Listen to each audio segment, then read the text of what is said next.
একটু ভাবুন তো, কাল সকালে ঘুম থেকে উঠে দেখলেন পুরো শহর একদম থমকে আছে।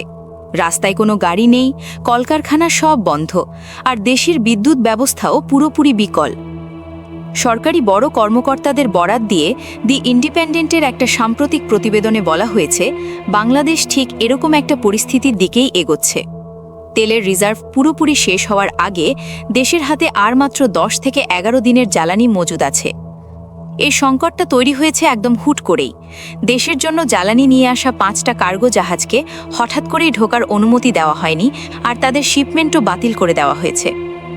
অন্তত আরও 1 সপ্তাহ দেশে বিদ্যুৎ সচল রাখতে সরকার এখন বাধ্য হয়ে স্পট মার্কেট থেকে জরুরি ভিত্তিতে জ্বালানি কিনছে। এর জন্য অনেক চড়া দাম দিতে হচ্ছে, যা প্রায় রাতারাতি আমাদের রাষ্ট্রীয় কোষাগার খালি করে দিচ্ছে। অথচ দেশকে ব্ল্যাকআউটের হাত থেকে বাঁচাতে যখন সরকারি কোষাগার খালি হয়ে যাচ্ছে, ঠিক তখনই দেশের প্রধান সংবাদ মাধ্যমগুলো জানাচ্ছে জনগণের ট্যাক্সের টাকায় শত শত সরকারি সচিব আর আমলারা এখন থাইল্যান্ড ভ্রমণে যাচ্ছেন। তাদের যাওয়ার কারণ কি জানেন? ইংরেজি শেখা। একদিকে দেশের বিদ্যুৎ নিয়ে সময় ফুরিয়ে আসছে, আর অন্যদিকে নেতাদের এমন বিলাসবহুল সফর। এসব আসলে রাষ্ট্রীয় অব্যবস্থাপনারই এক চরম রূপ। একটা দেশ কিভাবে সম্পূর্ণ বিপর্যয়ের মাত্র কয়েকদিন আগে এসে দাঁড়ায়, তা বুঝতে হলে আমাদের দেখতে হবে কেন ওই 5টা জ্বালানির জাহাজ শুরুতেই আটকে দেওয়া হয়েছিল। এই মানচিত্রটায় হরমোজ প্রণালীটা খেয়াল করুন। সারা বিশ্বের তেল সরবরাহ এই গুরুত্বপূর্ণ পথটার উপর নির্ভরশীল, যেখানে ইরানের বেশ কড়া নিয়ন্ত্রণ রয়েছে। নানা উত্তেজনা থাকা সত্ত্বেও তেহরান কিন্তু ঢাকাকে একটা বিশেষ ছাড় দিয়েছিল। বলা যায় একটা ভিআইপি পাস দিয়েছিল 6টা জাহাজের জন্য, যাতে কোনো ঝামেলা ছাড়াই সেগুলো ওই প্রণালী দিয়ে যাতায়াত করতে পারে। কিন্তু ইরানের কাছ থেকে জ্বালানি নিরাপত্তা নিশ্চিত হওয়ার পরপরই ঢাকার কর্মকর্তারা একটা কৌশলগত চাল চালেন। তারা আনুষ্ঠানিকভাবে আমেরিকার সাথে যোগাযোগ করেন আর রাশিয়ার কাছ থেকে জ্বালানি কেনার জন্য বিশেষ ছাড় চান। আন্তর্জাতিক কূটনীতিতে এক দেশের কাছ থেকে বড়সড় সুবিধা নেওয়ার পরপরই তাদের প্রধান প্রতিপক্ষের কাছে গিয়ে অন্য কারো সাথে ব্যবসা করার ছাড় চাওয়াটা খুব পরিষ্কার একটা বার্তা দেয়। আর ইরান সেই বার্তাটা খুব ভালোভাবেই বুঝতে পেরেছে। ইরানের রাষ্ট্রদূত প্রকাশ্যে বেশ কড়া একটা বিবৃতি দিয়ে বলেছেন, এটা চরম কূটনৈতিক ব্যর্থতা আর আমেরিকাকে খুশি করার একটা নির্লজ্জ চেষ্টা। এর ফলও হাতে নাতে মিলেছে।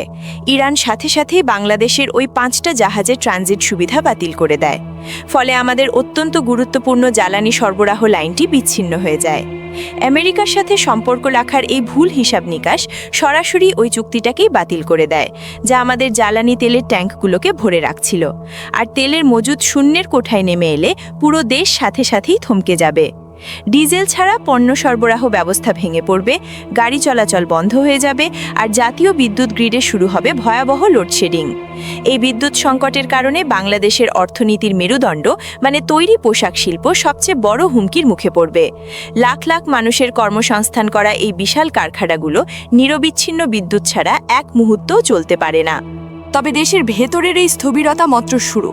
বিশ্লেষকরা সতর্ক করছেন, আমেরিকা আর ইরানের মধ্যে উত্তেজনা বাড়লে পরিস্থিতি আরও ভয়াবহ হতে পারে।